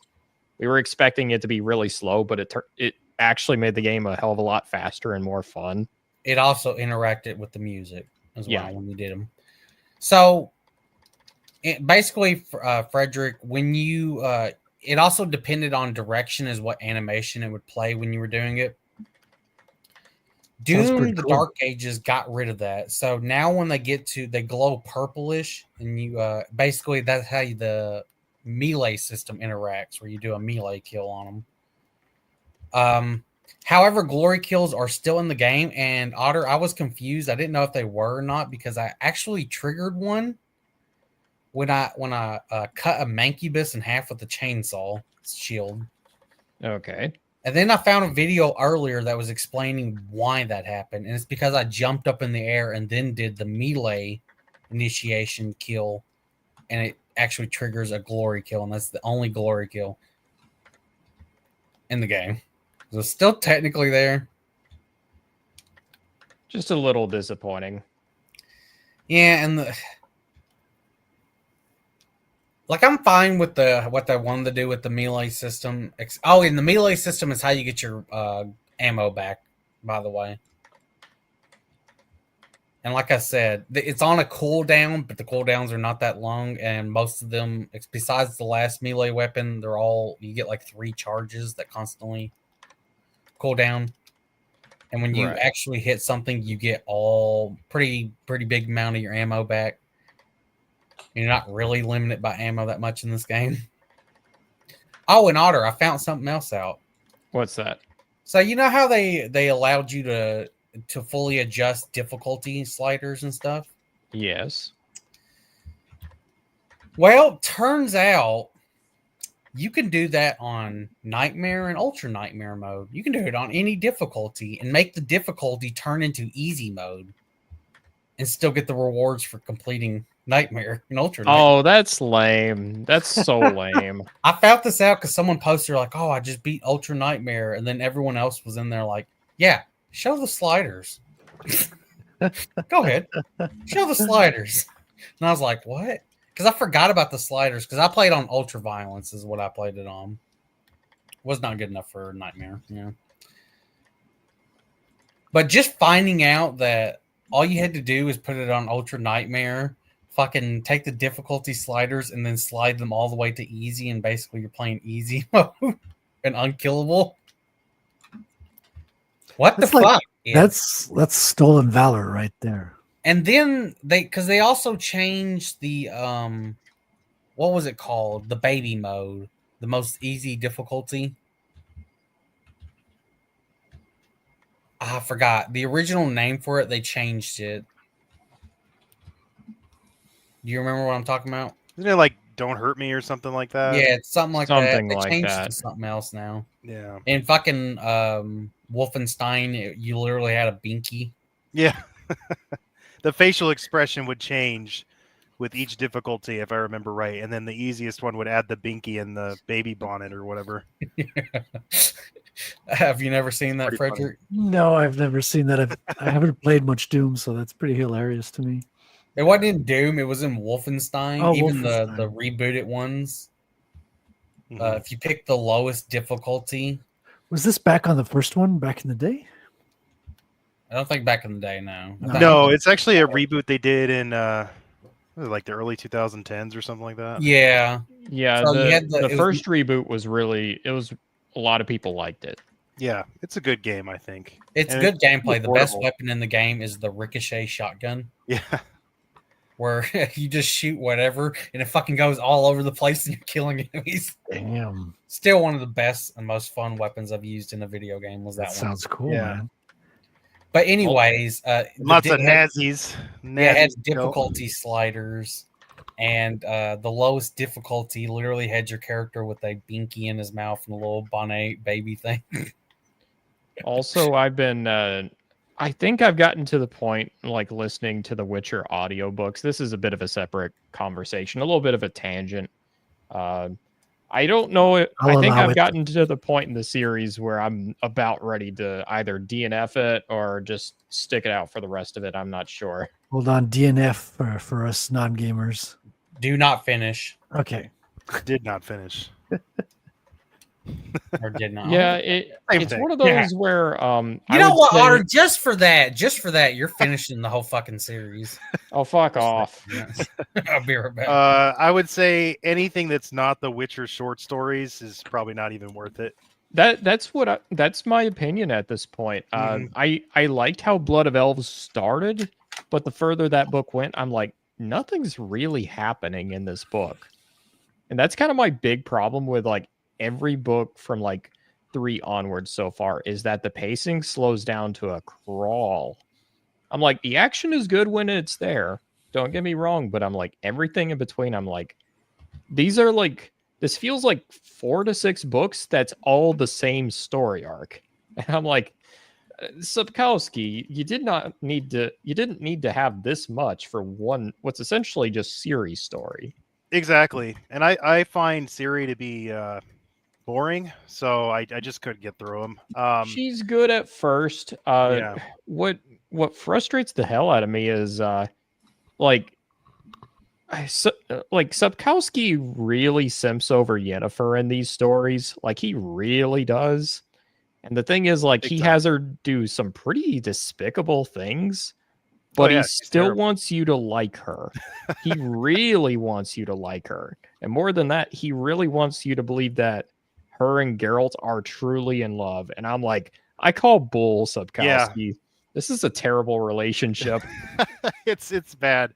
Yeah, and so I say to people, I say, if you read the Witcher stories, the short stories, if you like those, go read Elric or read the Witcher comics or Elric comics.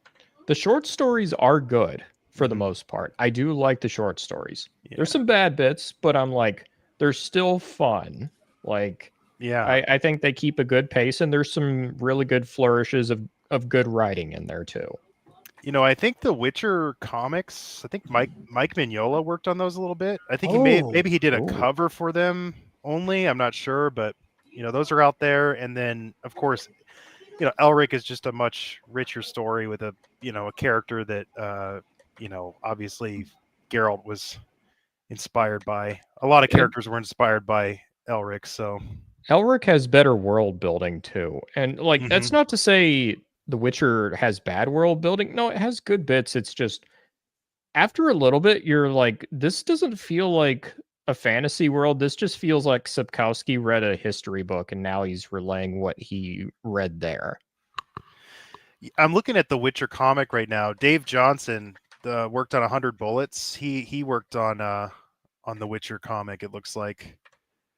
And then Stan Sakai did a cover, the Yojimbo art creator. Yeah, and then Mike Mignola. So you know what they say about Mignola, right? So Mignola sticks Hellboy in front of the window for a nice bit of negative space. He leaves out some colored lines to hint at the shape of a window, adds some very interesting background details, and covers everything else in black. This is, of course, not the only way to draw focus to the stage. So good. I was talking with Omer Glitch right before the show about her. She's got a YouTube channel and everything, but she hasn't posted recently. I think it's been like 11 months since her last video. It's great. It's a great clip. She's charming. And speaking of no lines in art, I've been I actually just ordered the Deluxe Sin City Volume 1, so I'm pretty excited. Oh, there's a deluxe version? Yeah, there's one for each. I guess there's like 7 of them, but yeah, when it shows up, we'll have to do a stream with that or something. Oh, dude, I'm down for that for sure. Frank Miller's I'm gonna get my camera set up though. We'll have to talk. Oh yeah, oh yeah, yeah. That's cool, man. Get Yeah. the whole setup. It takes time to set everything up, to get all the pieces, all the parts. Yeah, I got a good camera. I didn't think about how you have to sort of reverse it and flip it and all that stuff so that the pages are the correct direction. Oh, now Just completely went over my head, you know? Oh, poor grandpa, poor grandpa. Well, what's worse is I'm an IT guy, so like I should have known, you know? Oh, dude, I was like doing rookie mistakes on YouTube. Like I was doing SEO on websites. I get like big numbers on the websites. On YouTube, I wasn't even putting like your guys' channels in the description. I was looking like, for some reason, our second show of all time on this Proof of Comics series had like a spike of 170, where normally we get way lower numbers. And I was looking, like Omer Glitch is like, hey, can I give you a tip? I'm like, yeah, dude, hit me. Tell me what should I do? I was like, well, put these links in the description, do this. And then I'm looking through the old ones, and the second one, the reason it had a spike because I had links to all you guys' channel. It's the only one that I put the links in, and it spiked for some reason. It's like YouTube likes it when you put metadata, description, YouTube links, internal links. It loves that. You're also putting the hashtags, right? I added that today. That's why we keep Billy. Just letting you know, that's what you're supposed to do on videos. And yes, well, stuff for search.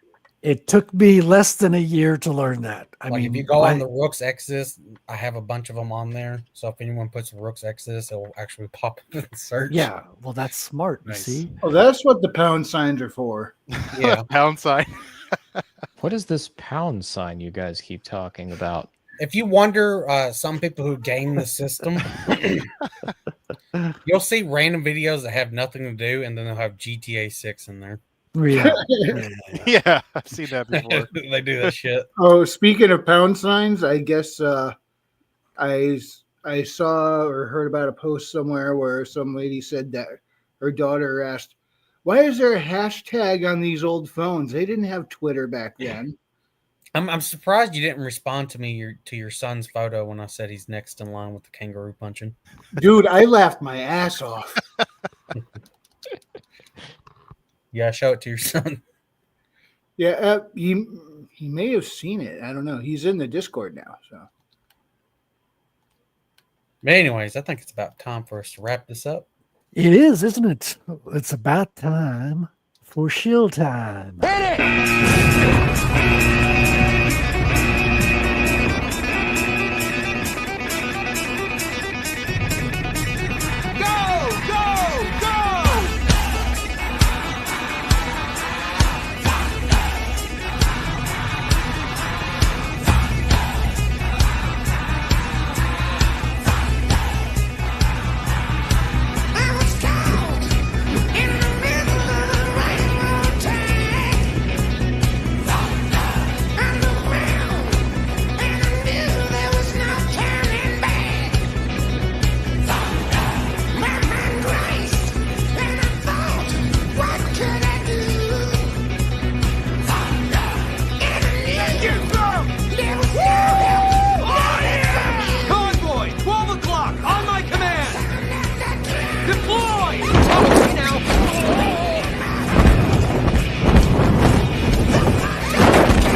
Look at these gorgeous sons of bitches.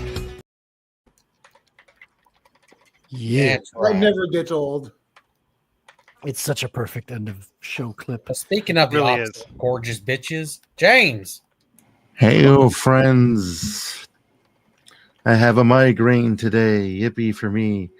If you want to see what I write when I don't have a migraine, check out worldwithoutendlore.substack.com, where I recently started a lovely series revolving around a supervillain.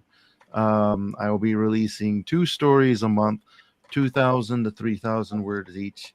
Check that out at worldwithoutendlore.substack.com. You can find a free PDF downloads there. Awesome. Man. Nice. Link is in the description. Is it Tenkage or Tenkage? The world may never know. It's actually Tenkage. You can find me over on Twitter X at Tenkage HQ. Same handle on YouTube. That's all I got. That's right, Tinkage. There you go. I used to say Tinkage for the longest time. I'm going to say 10 kg now. You know what? We should all have a different pronunciation of his name. I'll just call you Tank, and then everybody's going to get confused about you or Tank Ferret. So Tenkage, whenever you get proper like branding art, you just need to. It needs to be like an illustration of you right next to like the third Hokage. Right back. See, I'm not even a fan of Naruto or anything. Like, I'm actually not really into that. But it's I'm gonna let it simmer, because RH Snow calls me Tank, so it's like, hey, just keep people guessing, Exactly. So I'm like halfway a Naruto fan. It's weird. I think a lot of Naruto fans will say this whenever they say they love and hate the series. Mm. What it does well, it does very well. What it does badly, it does really terribly. Yeah, for me, people can like whatever they want. It's fine. No judgment here. Yeah, I mean, no judgment. I don't judge people when they mispronounce my name. I totally understand. And people I judge people when they mispronounce my villain's name. Well, that's what I get for creating a character named Tenkage and then finding out it's actually a Japanese word, So, and then I just kind of slapped the handle on there and rolled with it. So maybe it'll change one day. We'll see. Yeah. I mean, you choose what you put out in the world, but you don't choose how people react to it. Exactly. So. Yeah. Lord Otter. Well, I mean, so I'm your pretty bitch, okay? I'm the Otter. But anyways, if you want to check out what the Otter has in store, you can check out his first book, The Curse of the Star Raids, on Amazon and Barnes and Noble. Currently formatting the second book, hoping to have it out here within the next month, actually. I'm going to be having the trailer here out in not too long. I've got someone who may or may not be in the same stream as all of us that I'm talking with about that whole process. But yeah, so if you want to check out what the Otter does, check out his Swords and Sorcery book. You won't regret it. Also, there was if you are curious about reviews for it, you can check out John A. Douglas's review where he pronounces my villain's name properly, unlike a certain gremlin in the stream. Otter, we have to do like a special launch stream when your book is available for purchase. And everybody's just going to pronounce it Surst. I know it. I know it deep down. There you have it. Wonderful. Billy's probably away, I guess, but he doesn't like to promote his stuff anyways. But you know what? I put his link in the description anyhow. So go and subscribe to him just to piss him off. And Clever girl. Follow him wherever he goes. Wrangler, we could skip to you. All right. You can find my books on Amazon. Haley Star Bad Kitty and Bad Kitty Haley's World. Magic Fueled Sci-Fi Adventures. And also over on Substack, you'll find a story starring these two guys right here. Thank you for this drawing, Frederic. It's fantastic. Always a pleasure. 6 months after the second book. It's a spin-off, not a continuation. So anyway, yeah, you can follow me over on Substack under Frequency Studios, on the X Twitter under Frequency Studios, Truth in Blue Sky, if they're even relevant these days, under Frequency Studios. I thought it was pronounced Bluesky. Isn't it a Russian? Bluesky. Yeah. with the Ruskies. Yeah, and I just think, I mean, I'm really bad about going on Twitter. I keep forgetting to even go on there. And That's so why you the other ones stay sane. Oh yeah, and mine's You know, Wrangler, you saying blueski like that, it sounded like a Scotsman saying it, and Blueski. just makes me want to go, we're going over to blueski. It makes me want to go there more. Yeah. Stop we're going it, down you're south to blueski. You're making it sound cool. Yeah, you could also follow me on the YouTube channel. Do channel search for @Wrangler212. It should pop up. And Weekly Wing should be coming back in another week or two. Nice. With maybe some improvement. A brand new format of doing the exact same thing. It's going to be the same, except we're all going to wear funny hats. Or something. I just made No, I'm not falling for this again. Last time I'm the only one who showed up in a funny hat, and y'all laughed. Dang it. Almost worked. Almost. And I'm Frederic Guimont. I make comics.com. You can follow the making of my comic book there. Proof of Comics, as always, every week. Next week, we have Infinite Tales. I was going to say Mortal Rising because the two hang out together, but Infinite Tales. And it's a double special next week because on Comicsgate Commandos on Wednesday, next week, we're going to have Infinite Tales as well. It's going to be a double up. But this week, not tomorrow on the Commandos, we're going to look at our favorite comic book runs, like the streaks of writer-artist teams, I think is the premise. So do check that out. Comicsgate Commandos tomorrow. I love you all. Thank you for tuning in. And as always, I will see you next week. Have a good one. Au revoir. Bye-bye.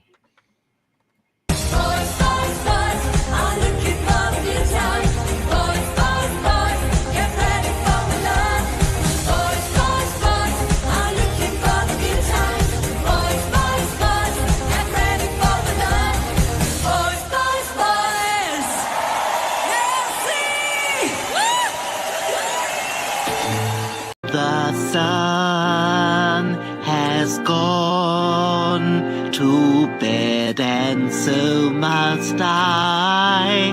So long, farewell. Auf Wiedersehen, goodbye, goodbye, goodbye.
Hello, Bitcoiners.